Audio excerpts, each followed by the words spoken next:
खबर बलिया से है। होली के दौरान मुस्लिमों की एंट्री बैन की सरकार से मांग पर बलिया से सपा सांसद सनातन पांडेय का विवादित बयान आया सामने। कहा ये सब बीजेपी की सोची समझी राजनीति है। बीजेपी सत्ता के लिए हिंदू और मुसलमान को बांट देगी, इसका मतलब देश का बंटवारा तय है। हिंदुओं में ऐसी बात कहकर हिंदू और मुसलमान को बांटना चाहती है। अगर सत्ता के लिए हिंदू और मुसलमानों को बांट देंगे, इसका मतलब देश का बंटवारा तय है। जब हमारे बीच दूरियां बढ़ जाएंगी तो एक और बंटवारा तय है। बीजेपी और आरएसएस के लोग हिंदुओं को जगाकर भारत का बंटवारा चाहती है, भारत की सीमाओं को छोटा करना चाहती है। बाइट सनातन पांडे, बलिया लोकसभा सीट से सपा सांसद। होली के दौरान मुसलमानों की एंट्री वृंदावन में बैन की मांग किया है और खून से पत्र लिखा है मुख्यमंत्री योगी आदित्यनाथ ने। कैसे लिख रहे हैं बैन? वहाँ भी बैन, आप नहाने पर भी बैन, आज फिर एक बार वृंदावन में एंट्री को बैन।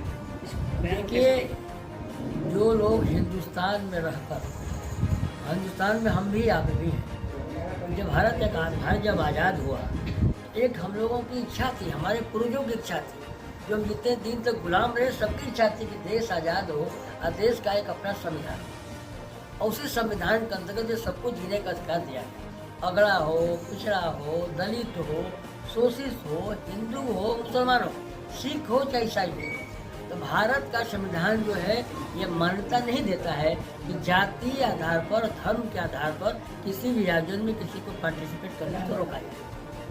मैं उनकी भर्त्सना करता हूँ कि अगर वो भगवान कृष्ण को मानते हैं तो भगवान कृष्ण जो है प्रेम के स्वरूप है।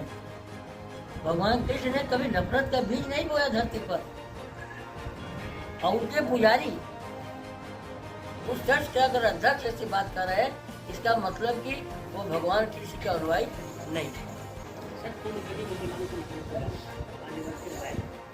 मैं अब से अपनी बात बता दिया। इस तरह की जो भी व्यवस्थाएं हैं वो भारतीय जनता पार्टी की सोची समझी राजनीति है। उस देश में, इस देश में वह जो है 2024 के चुनाव ही सत्ता से बाहर हो रही है। उनको पूर्ण बहुमत नहीं है सरकार, आज भी अल्पमत की सरकार है। वो अपने बलबूते की सरकार नहीं बनी है। वह जो है उनके अंदर छटपटाहट है, और हिंदू में इस तरह का बात करके हिंदू मुसलमान को बांटना चाहती है। तो साथियों, अगर सत्ता के लिए हिंदू मुसलमान को बांट देंगे, इसका मतलब कि देश का बंटवारा और तय है। जब हमारे बीच दूरियां बढ़ जाएंगी तो एक बंटवारा और होना तय है। ये भारतीय जनता पार्टी के लोग और उनके संगठन आरएसएस के लोग हिंदुत्व को जगाकर भारत को बांटना चाहते हैं, भारत की सीमाओं को छोटा करना चाहते हैं। ये उनकी चाल है, और उनकी चाल में अब विपक्ष आने वाला नहीं है। अगला चुनाव 27 को होगा तो भी हम सरकार में रहेंगे, और 19 को होगा तभी जो है विपक्ष सरकार में रहेगा।